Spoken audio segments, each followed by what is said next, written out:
Watching DD India News Hour, India's voice to the world. I'm Tanvi Taneja. Coming up in the next hour. Prime Minister Narendra Modi holds bilateral talks with Canadian Prime Minister Mark Carney. Leaders agree to restore high commissioners to realize the potential of the relationship.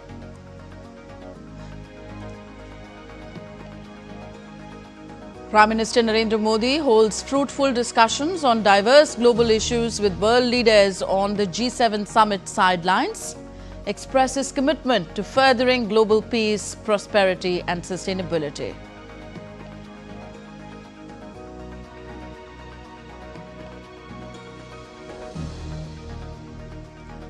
Prime Minister Modi embarks for Croatia on the third leg of his three-nation visit. First visit of Indian Prime Minister to Croatia since 1991 to hold bilateral talks with Croatian counterpart on issues of mutual interest. US Embassy in Jerusalem shut till Friday. Trump calls for Iran's unconditional surrender. Says Iranian leader Khamenei is safe for now, but US's patience is wearing thin. West Asia on edge as Israel and Iran conflict enters sixth day. Oil prices jump and stocks tumble at the world markets amid concerns of worsening situation. And India's young archers set world records. Under-21 women's compound team and mixed compound team smash under-21 world records at the Asia Cup Stage 2 in Singapore.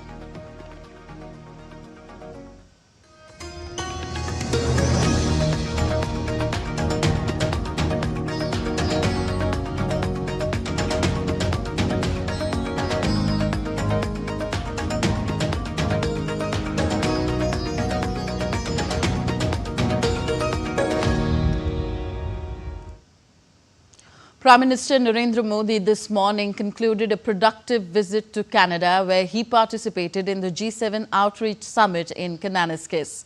He thanked the Canadian people for hosting and the Canadian government for hosting a successful G7 summit which witnessed fruitful discussions on diverse global issues. Prime Minister Modi said that India remains committed to furthering global peace, prosperity and sustainability.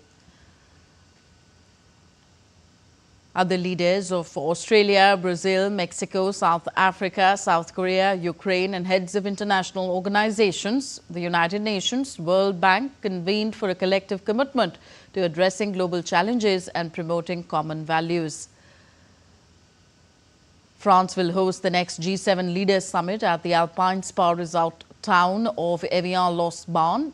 Bordering Switzerland on the shores of Lake Geneva, Evian already hosted the G7 summit in 2003.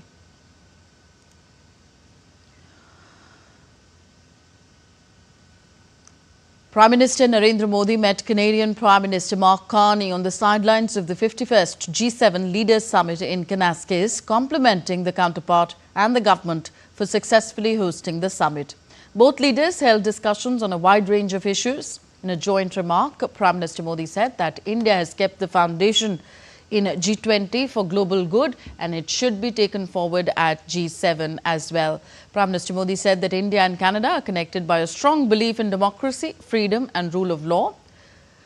And both leaders looked forward to working closely to add momentum to India-Canada friendship in areas such as that of trade, energy, space, clean energy, critical minerals, fertilizers and other potential areas of collaboration. पिछले दिनों G20 summit की अध्यक्षता के रूप में भारत ने विश्व के लिए अनेक उपकारक ऐसे इनिशिएटिव लिए हैं। आज G7 के अंदर G20 में भारत ने जो मजबूत नींव रखी है उसको एक प्रकार से नए स्वरूप में G7 में उसके एग्जीक्यूशन की दिशा में ले जाने में एक बहुत बड़ा अवसर है और भारत इस अवसर का उपयोग ग्लोबल गुड के लिए करने के लिए हमेशा इच्छुक रहा है, आगे भी इच्छुक रहेगा। Prime Minister Modi said that India and Canada relations are very important in many ways.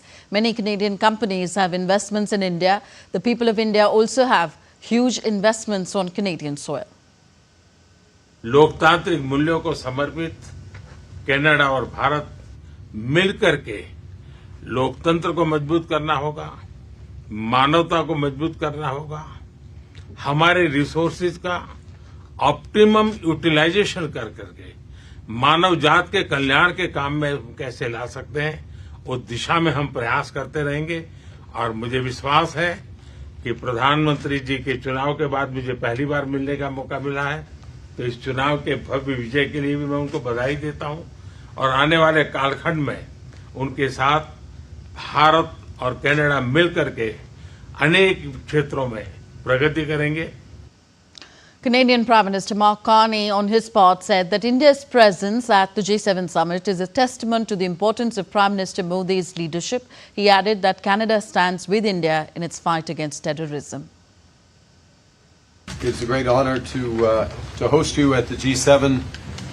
India has been coming to the G7, I believe, since 2018 in Biarritz with our French partners, and it's a testament to the importance of your country, to your leadership, and to the importance of the issues that we look to tackle together, from energy security, from the energy transition that you're helping to lead, to the future of artificial intelligence, to the fight that we have against transnational repression, against terrorism, against. Canada and India have agreed to restore high commissioners in both countries. The announcement came after the two leaders met on the sidelines of the G7 summit. Indian Foreign Secretary Vikram Misri said that these steps will boost India and Canada ties. He added that other areas of discussion between the two leaders included artificial intelligence, critical minerals and trade. The Prime Ministers agreed to take calibrated steps to restore stability to this very important relationship. And the first of these steps that was agreed on was to restore High Commissioners to each other's capitals at an early date. Other diplomatic steps will follow in due course.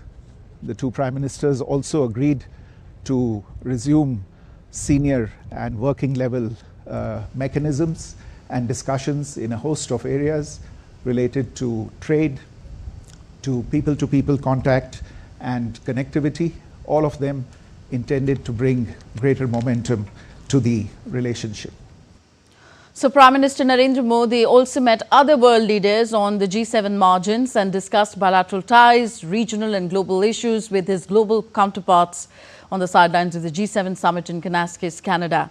DD India's Amritpal Singh gives us more. Apart from Prime Minister Narendra Modi's intervention at the G7 summit, his bilateral meetings were important. He met with G7 leaders ranging from Emmanuel Macron to his meeting with Giorgia Meloni to the German Chancellor and other G7 and invitee countries. But the most important meeting was with Prime Minister Mark Carney of Canada, where the two sides decided to restore the relationship back to where it was and start working towards realizing the full potential of the relationship. The biggest announcement was the restoration of the High Commissioners, which were withdrawn by both countries in the aftermath of the killing of Hardeep Singh Nijjar in 2023. We saw a downturn in the relationship for the past 2 years, but now with both Prime Minister Modi and Prime Minister Carney expressing their commitment to taking the relationship and to greater heights and working together on restoring democratic values and exploring the trade potential that exists between the two nations. Amritpal Singh for DD India in Kananaskis, Canada. Meanwhile, at the G7 Leaders Summit, the leaders of the 7 countries discussed topics ranging from international peace and security to global economic stability, growth and emerging technologies. They even adopted 7 statements on the same. DD India's Amritpal Singh reports. Even as the G7 summit ended here in Canada, it was clear there were differences between the grouping itself when it came to dealing with the Iran-Israel crisis. While there were 7 joint statements put out without a joint communique, as is traditional at such summits, The joint statements ranged from an action plan on critical minerals to inclusive use of AI or cross-border smuggling, etc. But on the issue of Iran, it was clear that the grouping wasn't on the same page, with the Americans not in favor of a ceasefire and Donald Trump openly threatening Iran that it should go in for an unconditional surrender. Emmanuel Macron voiced his opinion and said a regime change in Iran would lead to chaos and wasn't favorable, clearly putting out the differences between the G7 out in the open. Amritpal Singh for DD India in Kananaskis, Alberta, Canada. Now, after concluding a very productive visit to Canada, Prime Minister Narendra Modi embarked to Croatia on the last leg of his three-nation visit. The visit will make him the first Indian Prime Minister to visit Croatia since the two countries established formal relations since 1991. DD India's Jessica Taneja tells us what is expected during Prime Minister's arrival in Zagreb. In few hours from now, Prime Minister Narendra Modi will arrive here in Zagreb, where he will be welcomed by the Indian community. He will also meet with Prime Minister of Croatia, Andrej Plenković. After that, he's also scheduled to meet with the President, Zoran Milanovic. These engagements will be crucial to increase bilateral trade as well as other cultural connects, as well as Croatia being an important partner for India in Europe. Since this is the first visit of any Indian Prime Minister ever since Croatia gained independence in 1991, this will be a historical milestone as the Prime Minister reaches here, and his engagements then continue throughout the evening. Jessica Taneja also tells us the importance and significance of this visit, since it's the first visit by an Indian Prime Minister since the Adriatic nation gained independence. As I said, it will be an important visit by the Indian Prime Minister, because this will be the first by any Prime Minister of India here in Croatia ever since it gained independence in 1991. Although the bilateral trade between India and Croatia stands at $300 million, there will be talks that will focus on enhancing trade in various sectors, along with signing MOUs as well later in the day.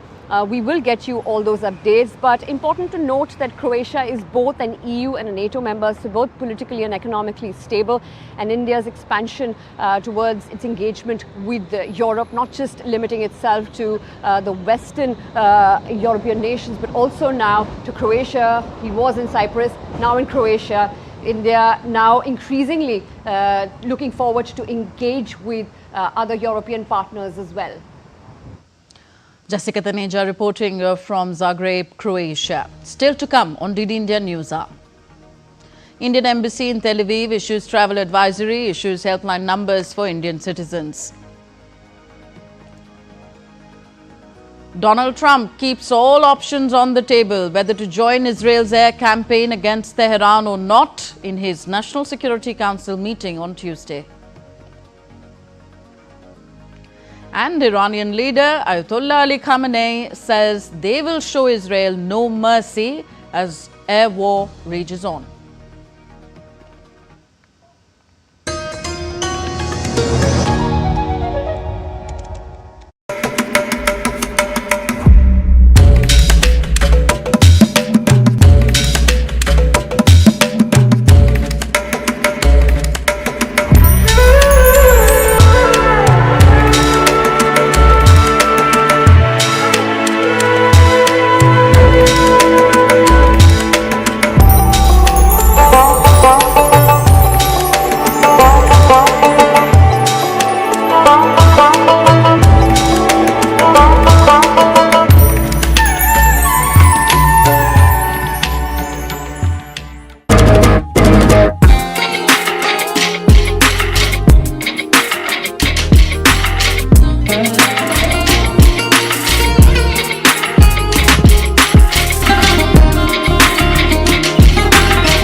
Thank you for staying with us. You're watching DD India News Hour. I am Tanvi Taneja. Updates next on the tensions in West Asia.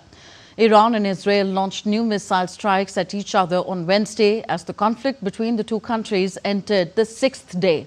Israel's military has said it has struck Iran deep, hitting its nuclear, ballistic and command capabilities. It launched at least 2 waves of strikes targeting missiles and drone sites in western Iran. Multiple series of loud explosions were heard across Tehran over the course of the day, while Iranian media reported blasts in Isfahan, which hosts nuclear facilities. Israel said it intercepted most of a barrage of missiles fired from Iran after air raid sirens sounded in Tel Aviv and northern parts of the country. The Israeli military issued 7 missile alerts for various parts of the country since midnight. Israeli Prime Minister Benjamin Netanyahu has said Israel's campaign seeks to eliminate Iran's nuclear and ballistic missile programs as well as its axis of terrorism, a reference to Iranian-backed militant groups in the Middle East. Netanyahu has also not ruled out killing the supreme leader, Ayatollah Ali Khamenei. Israeli Foreign Minister Gideon Saar said that regime change is not an objective of this war. It can be a result, but it's not an objective. Iran's Armed Forces Chief of Staff A. Mousavi has issued a stark warning to Israeli civilians. In a televised statement, Mousavi urged residents of Tel Aviv and Haifa to evacuate immediately, citing imminent punitive operations against Israel. Meanwhile, Iran's Revolutionary Guard say that they have launched retaliatory strikes on Israeli air bases, which they claim have been used to launch attacks on Iranian territory. Tensions in the region remain dangerously high.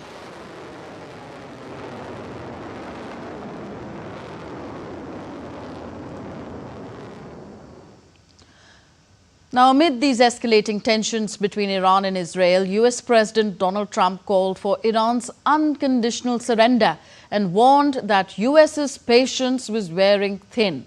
Trump claimed that US knows the exact location of Iran's Supreme Leader Ayatollah Ali Khamenei, calling him an easy target, but added that he won't be taken out, at least for now. Trump also asserted that the US controls the skies over Iran and praised the effectiveness of US-made weaponry, though stopped short of directly naming Israel. The US Embassy in Jerusalem will be shut from Wednesday through Friday due to the security situation in the region and to comply with Israeli guidance. The US State Department said in a statement that the US Embassy in Jerusalem will be shut given the security situation and in compliance with the Israel Home Front Command guidance. This includes the consular sections in Jerusalem and Tel Aviv. President Donald Trump met with his National Security Council on Tuesday after calling for Iran's surrender. The embassy statement said that there was no current announcement about helping Americans leave the crisis area. Meanwhile, the Indian Embassy in Tel Aviv has issued an advisory for nationals in Israel to stay vigilant and follow safety protocols. In the advisory, it is said that Indians intending to leave should use land crossings and register with the embassy for assistance. The Embassy of India has also activated its helpline numbers 24/7 to provide assistance to Indian nationals. Those needing help or information can dial 972-5475-20711 and 972-54-327-8392. One can also email at cons1.telaviv@mea.gov.in.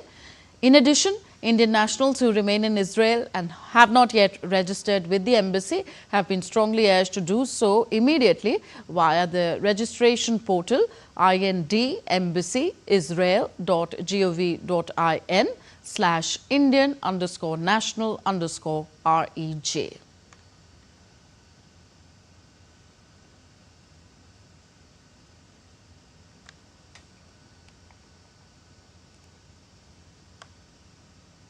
Iran's Supreme Leader Ayatollah Ali Khamenei on Wednesday issued a stern warning to Israel, vowing a harsh retaliation for its attacks. Taking to social media platform X, Khamenei said, and I quote him, "We must give a strong response to the terrorist Zionist regime. We will show the Zionists no mercy." Now, Iran denies seeking nuclear weapons and has pointed to its right to nuclear technology for peaceful purposes, including enrichment, as a party to the International Non-Proliferation Treaty. We are now on day 5 of Operation Rising Lion. We've struck deep, hitting Iran's nuclear, ballistic, and command capabilities. The Iranian regime has spent years getting closer to a nuclear weapon. They have spent billions building a ballistic missile program. Our mission is clear: to remove the threat at its source. And DD India's Amit Mukherjee joins us on the story from New Delhi. Amit, as tensions in the region remain dangerously high, Israel says that regime change is not an objective of this war. It can be a result, though, but not an objective. So what is being hinted here? That is right, Tanvi. If you look at the whole situation, the prime objective now, is to stop Iran from acquiring a nuclear weapon. Now, talks have been on between US and Iran for almost more than 2 months, in fact, more than that. And they have been, the US as well as the Western allies who are up against Iran's plan to acquire a nuclear weapon. I mean, they have constantly been saying that Iran should not be allowed to acquire the nuclear weapon. Now, that is the prime objective, not allowing. In fact, if you look at what happened at the G7, gathering, also a joint statement was issued by all the member countries, which said that at no cost should Iran be allowed to weaponize as far as with any kind of a nuclear weapon. So the prime objective out here is to stop Iran from, making a nuclear bomb which the world perceives, so the Western allies perceive as a very big threat to humanity as well as for the world peace. So that is the objective. But at the same time, Israel and its allies, which includes US also, it's keeping its options open, that in case, the objective has to be achieved by, eliminating somebody or taking out somebody, they will not, step behind. So they will go ahead with that also. But at this point in time, the prime objective of everybody who are against Iran acquiring nuclear weapon is to stop them at any cost. Tanvi? Okay. Iran's Supreme Leader Ayatollah Ali Khamenei sees his inner circle hollowed out by Israel. What does it say about Iran's position in the conflict militarily? Will strategic decisions of Khamenei be affected? Well, Tanvi, again, coming back to the last question, what is the objective? Whether it is to eliminate a top leader to stop the nuclear program, or just to stop the nuclear program by decimating the infrastructure out there. Now, this message of killing all these top leaders of Iran, which includes intelligence, top shots, elite military chiefs and all, is to send a signal across to Ayatollah Khomeini that, look, we are capable of striking your, most valuable assets, which also includes, top leaders in the military system. So, I mean, it is a message that is constantly being sent across to Ayatollah Khomeini to surrender, which again Trump has said in as many words, that they should stall the nuclear program and unconditional surrender right now, stop the war. So, I mean, this is a, very, very sort of a calibrated approach by Israel to send a signal across to Khomeini that we know where your leaders are, we know where you are, and we can target you anytime, provided, we'll not do that provided you surrender and, stall your nuclear weapon, because the West is now perceiving that Iran is just a few days, behind creating a nuclear weapon. Its capabilities are quite well, documented as far as intelligence reports are concerned. Tanvi? Okay. And lastly, do you think United States will get itself involved directly in this conflict? Well, Tanvi, if you look at the situation, it's only US that can bring an end to this war. Because we are looking at, to understand what exactly the war entails, we have to understand the infrastructure which are involved out here. The nuclear facilities which Iran has are some of the most well-guarded and very, very, sort of well-protected nuclear facilities. Now, Israel has already attacked the Natanz nuclear facility and has decimated it to quite an extent. It has been destroyed significantly. But the largest Iranian asset is the one at Fordo. Now, the Fordow nuclear facility is in fact below almost 300 feet under the ground, and it is one of the targets which is impenetrable. And even Israel, the kind of armaments Israel has, the weapons Israel has, I mean, they will not be able to touch the facility out there. Now, even apart from the facility, even if somebody is hiding there, to take that person out, Israel doesn't really have the capability. In fact, no other country except US. I mean, that country has the capability of striking targets which are deep penetrated under the earth, like maybe 300, 400 feet down the earth. And, if a logical conclusion as far as this war is concerned, it has to be ended. Only US can do it, whether it's decimating the nuclear facility of Iran, which is, again, like I mentioned, 300 feet below the ground at Fordow, or even if they want to, they are saying it would killing somebody is not a objective, but if somebody is hiding out there, even if you want to take that person out, only US has the capability. Whether it's delivering assets out there through stealth platforms and then attacking the facility, only US can do it because it has got some of the most sophisticated weapons like the B-2 Spirit and then bunker busters, which can penetrate deep under the earth and destroy targets. So, I mean, US's role is very, very crucial now. I mean, what right now is happening, everybody and who are involved in this Iran-Israel conflict, including the Western countries, they are looking at the pros and cons. That also includes US. US is also gauging the, public sentiments as far as, if it goes ahead attacking Iran, what is the outcome of it? And it's also gauging through through Israeli intel, whether Iran's, population of Iran, the citizens of Iran are also in favor of a regimental change of regime in Iran. Yes. Because, apparently there are a lot of reports that they are also tired of war. They have also been tired of conflicts which have been raging now for years together, and tensions, I mean, that absolutely disrupts the normal life as far as citizens is concerned. Yes. So US now is gauging all pros and cons. And it is only US, if it steps in, can a logical end to this war be seen, because it has the capability of doing what is required, as far as their objective is concerned. Okay, thank you very much, Amit Mukherjee, for your analysis on this conflict. Let's tell our viewers that US lawmakers are taking steps to prevent the country from getting entangled in Israel's conflict with Iran. Senator Tim Kaine introduced a resolution on Monday that is aimed to prevent war with Iran unless it's necessary to defend the US. Kaine's resolution ensures Congress debates and votes on deploying troops. Under US law, war-powered resolutions are privileged, meaning that the Senate will be required to promptly consider and vote on the matter. Meanwhile, Senator Bernie Sanders has pushed another bill that will prohibit federal funds for military action against Iran without congressional authorization. Sanders emphasized that Congress must assert its authority in matters of peace and war.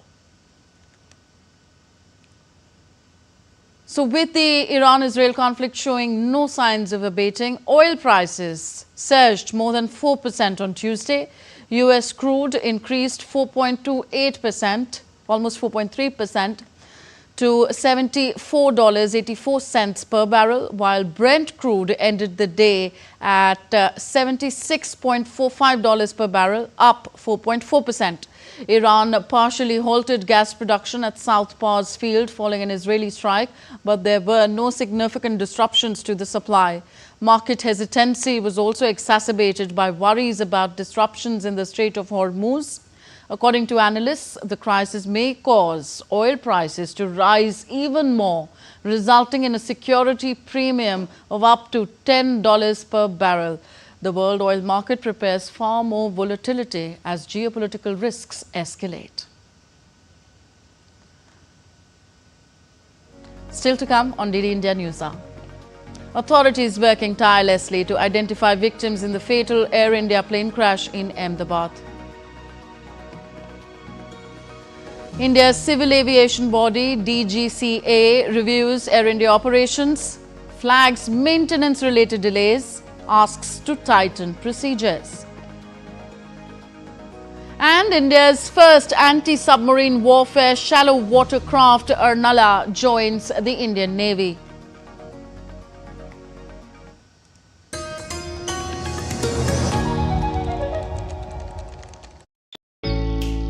Jharkhand will mesmerize you with majestic nature, rich heritage and colorful culture. Johar. It fits perfectly. Thank you. Full workout हो गया. Ready?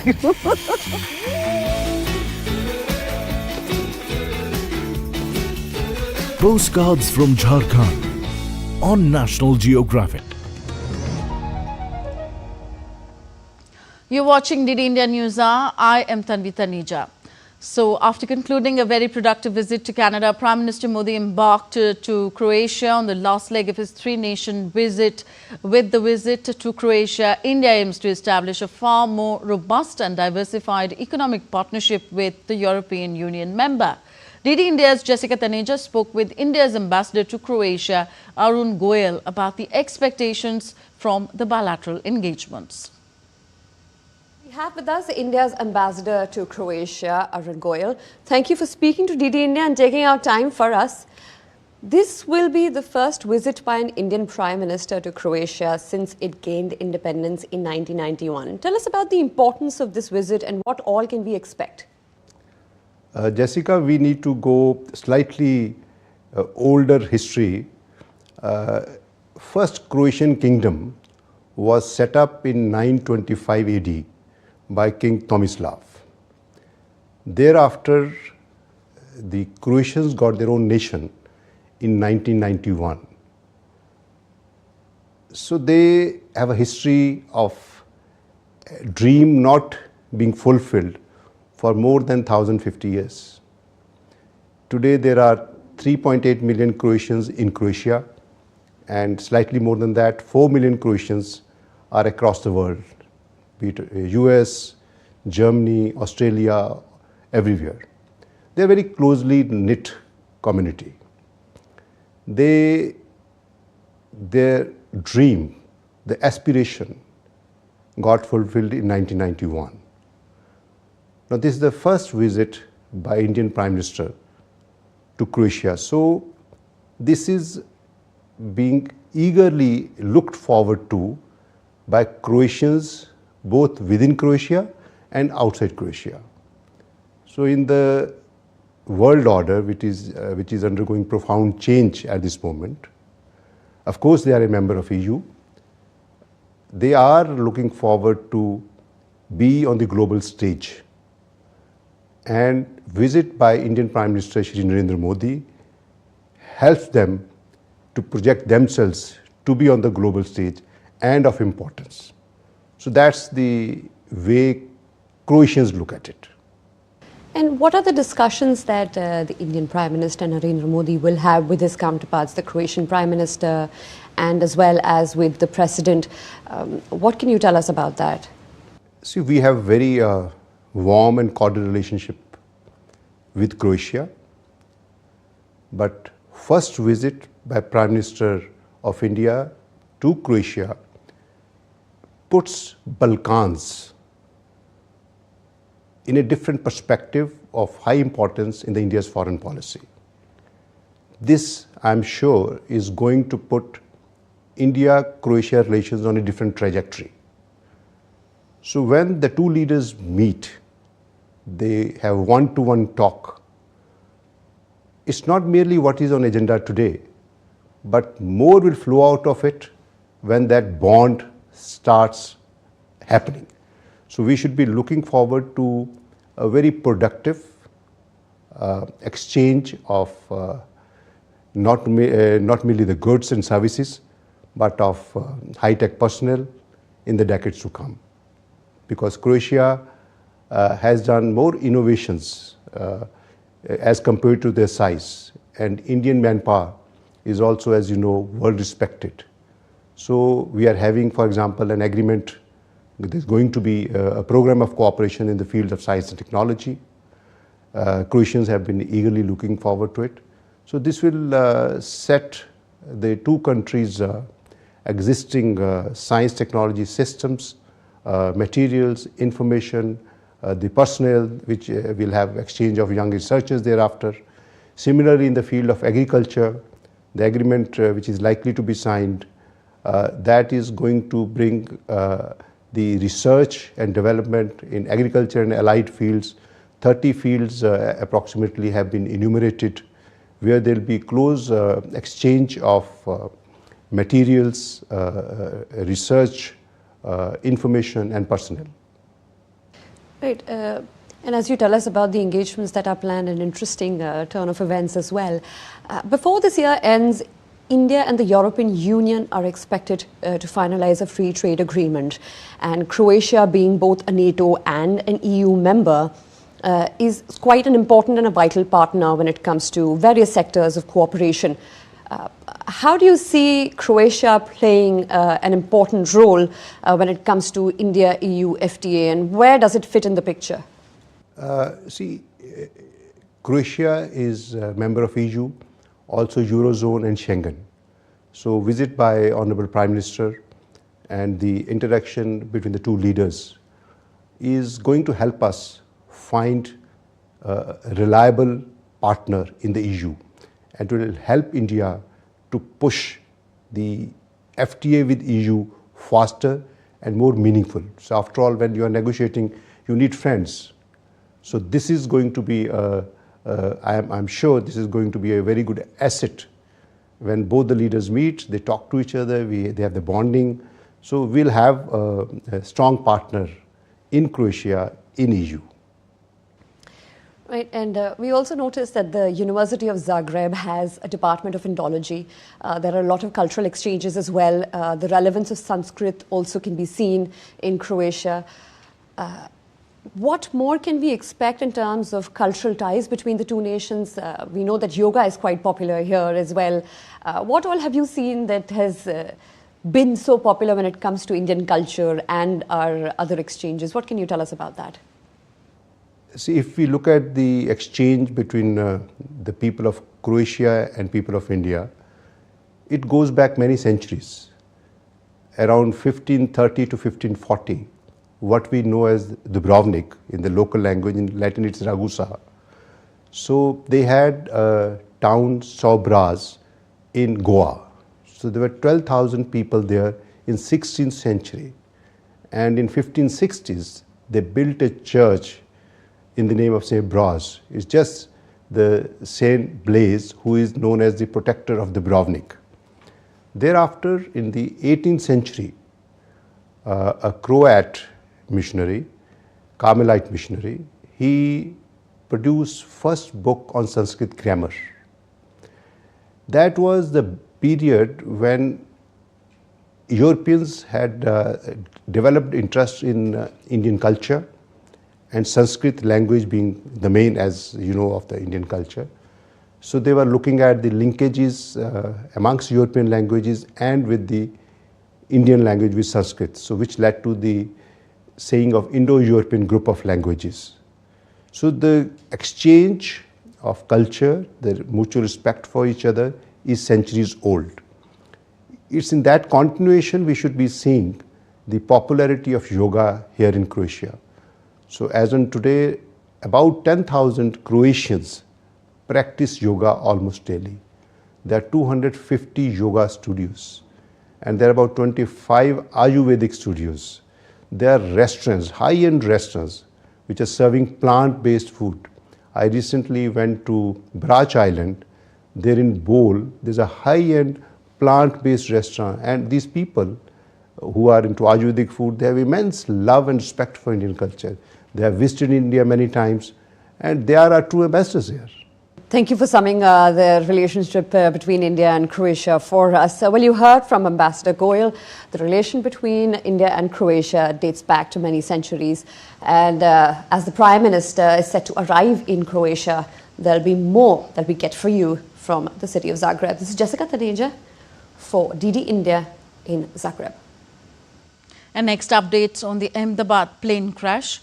6 days after the unfortunate incident, authorities continue to work round the clock to ensure that DNA samples could be matched and remains handed over to the grieving families as quickly as possible. So far, tests have verified the identities of 177 victims who died on June 12th crash, and the mortal remains of 133 victims were handed over to their families. The testing is being done by teams from the Forensic Science Laboratory and National Forensic Sciences University. The Gujarat government is closely coordinating with the civil hospital to ensure smooth communication between officials and the victims' families.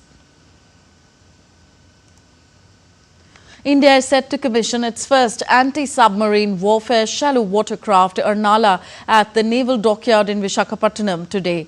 The ceremony will be presided over by Chief of Defence Staff General Anil Chauhan and attended by top naval officials.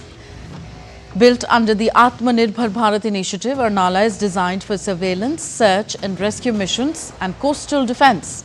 With advanced weapons and sensors, this 77.6-metre warship marks a major boost to India's naval strength, reinforcing its position in the strategically vital Indian Ocean region. The induction sets the stage for further maritime advancements.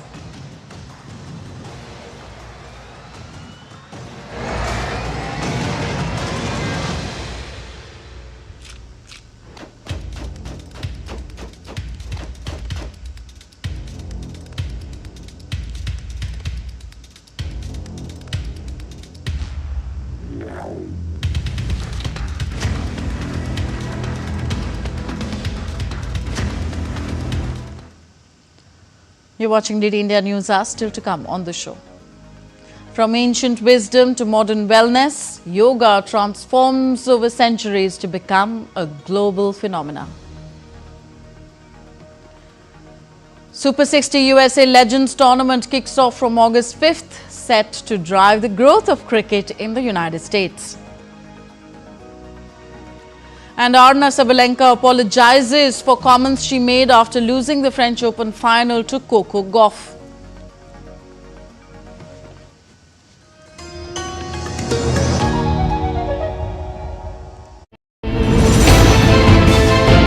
Geopolitics and trade deals. Economic challenges amid development. Hard work and the path to prosperity. It's the economy always. Between walkers, money is what money does and says. Supply creates its own demand. Between the bulls pulls and bears tears. When supply chains globalization and India rises to the podium. We'll get you centered with the economic brief at 8 p.m. every Thursday on DD India. You're watching DD India News Hour. I am Tanvi Taneja. As India prepares for the 11th International Day of Yoga on Saturday, June 21st, yoga sessions were held at various locations with participants performing traditional poses. So, in Uttar Pradesh, a week-long yoga and educational workshop was organized in Gorakhnath Temple to mark the beginning of International Yoga Day celebrations. The event has been jointly organized by Mahayogi Guru Gorakhnath Yoga Institute, Gorakhnath Temple and Maharana Pratap Shiksha Parishad. The inaugural session was graced by Professor Ramakrishna Reddy, Vice Chancellor of Ayush University. The program was presided over by Yogi Kamal Nath, head priest of the Gorakhnath Temple.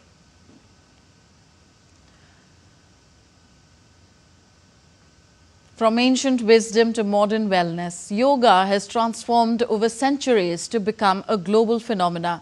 Today, it's transforming lives not just as a fitness regime, but as a holistic way of living. Up next, an inspiring story of Pragya Malik, who changed her life through the practice of yoga. Meet Pragya Malik, a PhD scholar of Delhi University, who was once diagnosed with PCOD, and today she looks glowing, healthy and symptoms-free, all with the help of yoga. We welcome you, Pragya, on DD India. So, when were you diagnosed with PCOD?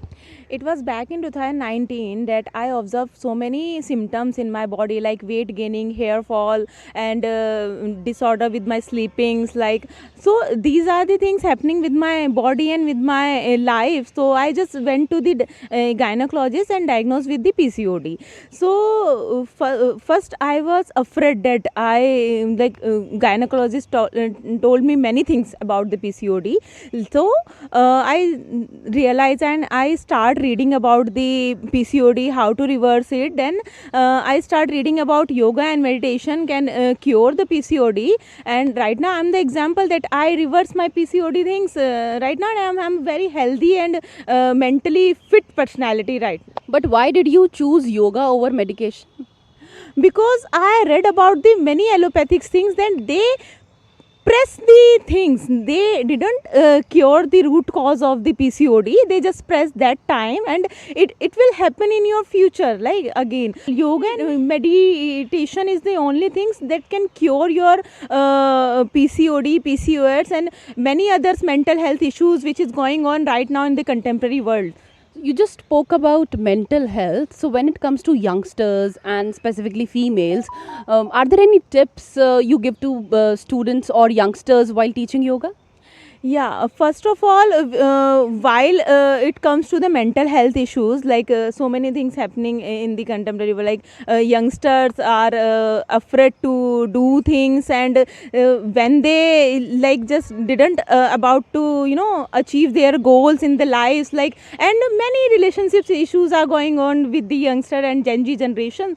So first, instead of scrolling the things in social media, they have to correct their sleeping pattern, biological clock, and eating habits. These are the game changers in the mental health issues. Like when you correct your biological clock, then your brain release some happy hormones, and start with this some Brahmari yoga pranayam. So Brahmari is the only one of the strongest pranayam which is mentioned in the many books. So Pragya's story indeed tell us that anything can be reversed, medical ailments with yoga, and yoga is not just about the poses, it is balance towards life. With camera person Pramod Negi, I'm Kriti Vadhera reporting from New Delhi for DD India.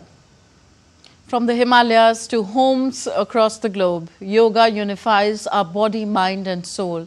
It also connects people globally as more and more people are now taking up this ancient Indian practice. Let us see how yoga is transcending borders across the globe. Our next story comes from New Zealand. It's true.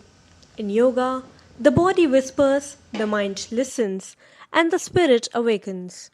In a world that rushes forward with each moment, yoga teaches us to return to our breath, our balance, and the present moment. Let us now hear from some yoga torchbearers in New Zealand on what it's like to bridge the world holistically. Joining us today on GD India is Rohit Verma, who has been preaching the ancient art of yoga for more than 20 years. Yoga is everywhere. So what do you think gives yoga its immersive sort of appeal? Yeah, for sure. So I think especially in this time, modern world after COVID, a lot of people have kind of gone inwards. They've spent a lot of time with themselves. And with something like yoga, with Sahaj Yoga, they're able to directly tap into that, directly be with themselves. People say love yourself, but how can you do that until you know yourself? So with this journey of Sahaj Yoga, you begin this journey of getting to know yourself, which is getting very hype or very common these days. From Himalayan roots to high-rise studios, yoga has stretched far beyond borders, offering not just movement, but a resilience in a rather restless world. Today we speak with Mr. Kulbhushan Joshi, who has been shaping this journey of yoga in New Zealand for more than a decade. Hello sir, welcome to DD India. So tell us, how long have you been doing this, and how has your tryst with yoga been here in New Zealand? Soumya, thank you for having us. I myself have been on this journey with yoga and meditation for the last 23 years with the Art of Living Foundation here in New Zealand. And I can say, to answer your question, the journey started off very slow, not just for me personally, but I suppose as a nation as well, accepting yoga. I think we're in a far different place today in society, especially here in New Zealand, where it's more accepted and recognised, and a desire for people wanting to know more about it. Right, right. And do you think the yoga, the concept of yoga resonates with the people here in New Zealand? 100%. If you go back into the roots of yoga, which in Sanskrit translated to English means union, it's actually bringing everything encompassed together. And if you look into New Zealand, the history or the ancient culture of New Zealand, which is our Māori people, the Māori people have a very similar concept of the 5 elements, the mind, body, breath. They have all this. When they do their nose touching, the hongi, they're actually exchanging breath. So these things are very, very, very, very similar with our ancient roots, and yoga is welcomed and brings that, I suppose, that in synergy of cultures from India and New Zealand. As this ancient practice continues to evolve globally, its power and movement might just be the balance we're all looking for. This is Soumya Sharma from Wellington for DD India.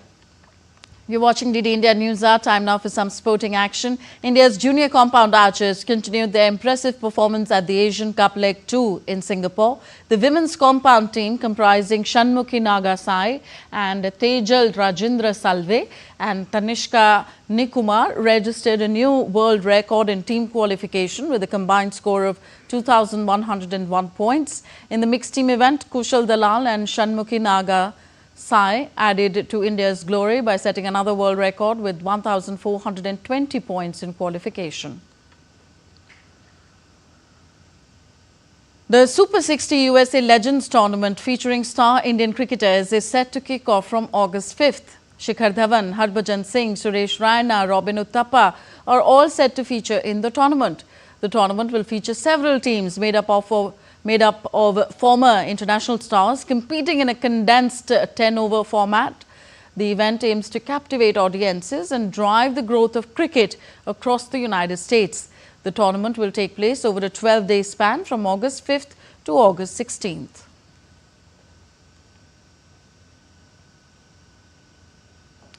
Not only for the world, but the Jamaican sprint great Usain Bolt is now an icon for the Guinness World Records too. The 7-time world record holder has been inducted into the Guinness Exclusive Icon Club, joining an elite group of global history makers. The move is part of Guinness's 70th anniversary celebrations, honoring figures who have redefined excellence. Bolt, whose record-shattering speed in the 100-meter and 200-meter sprints remains unbeaten, was presented the award in Manchester by Guinness Editor-in-Chief Craig Glenday.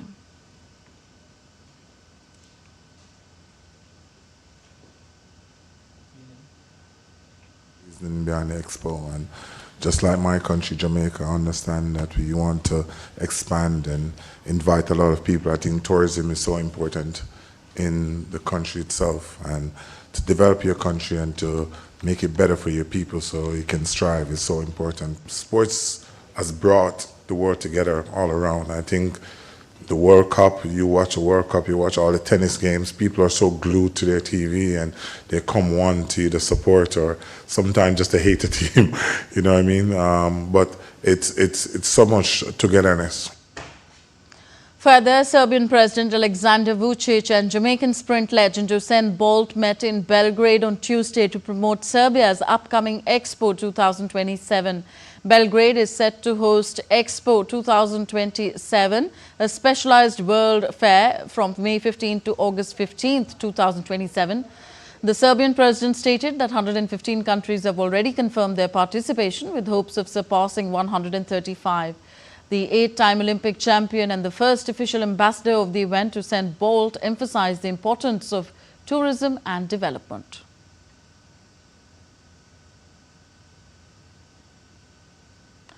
In the French Open, champion Carlos Alcaraz and Emma Raducanu are set to team up. This is for, revamped US Open mixed doubles event. 9 of the world's top 10 men and 9 of the top 10 women have officially entered into the United States US Open's revamped mixed doubles event. The competition will take place a week before the singles main draw and will award $1 million in prize money to the winning team.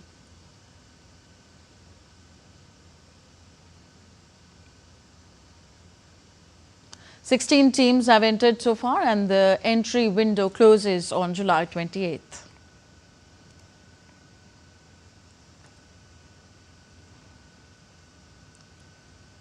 World number 1 Arna Sabalenka apologized for statements she made after losing the French Open final to Coco Gauff earlier this month. Sabalenka lost to Gauff in 3 sets at Roland Garros, with the American coming back from a set down to win her first French Open title. After the loss, the 27-year-old said, and I quote her, "The match was the worst final I have ever played. I don't think she won the match because she played incredibly well, but because I made all the mistakes." Unquote. The Belarusian said that the comments were completely unprofessional on her part.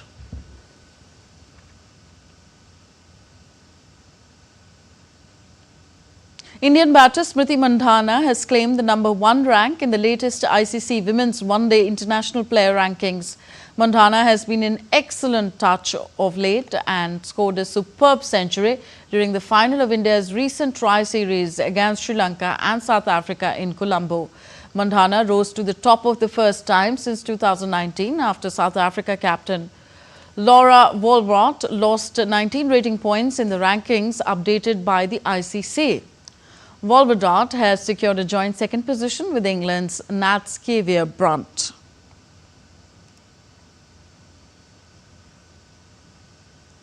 Indian batter Karun Nair has made a series of revelations ahead of his comeback to the Indian Test squad after a gap of 7 years. Nair, who is likely to start in the first Test match against England at Leeds, said that the 2022 season, where he was dropped from Karnataka Ranji side, was the darkest phase of his career. The middle-order batsman, who last played Test in March 2017, said that the 2022 phase was worse than the time he was dropped from the Indian side. After scoring a triple century against England towards the end of 2016, Karun remained part of India's Test squads but never played a Test since the final Test against Australia in 2017. After being dropped, Karun stated that he couldn't understand what was happening as he was not treated with enough opportunities. Got to 2025, Nair scored 863 runs in Vidarbha's Ranuji winning campaign in 2024-25 season, earning him a recall to India's Test squad for the tour of England.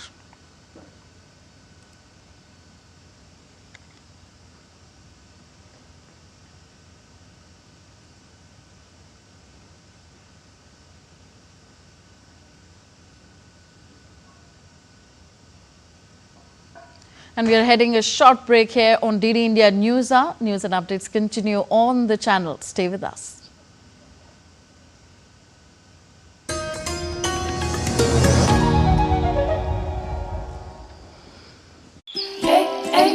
One of India's newest states, one of India's oldest lands, Jharkhand is a hidden treasure house of many wonders.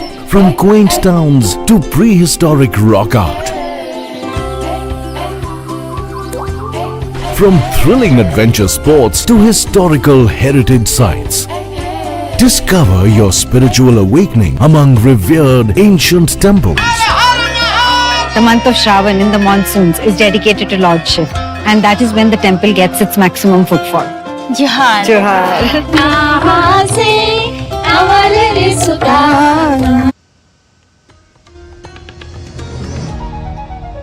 Welcome back. You're watching DD India News. I am Tanvi Taneja. The Magar community of Nepal is celebrating Bhume Parv with traditional Bhume Nach over a 3-day festival at Kathmandu's Tundikale. Bhume Nach, a ritual dance held during the month of Ashad, is a symbolic expression of gratitude to nature. Magar communities from regions like Lumbini, Rukum and Rolpa practice a faith centered around the worship of natural elements, such as that of land, water, forests and weather, seeking blessings for prosperous harvests and the health of their livestock.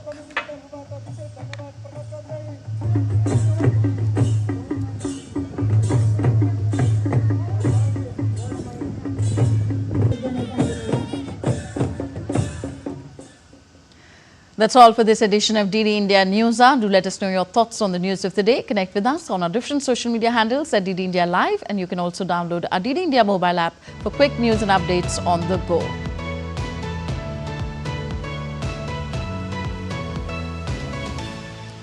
I'm Tanvi Taneja from all of us here in New Delhi. Thank you for watching. Namaskar.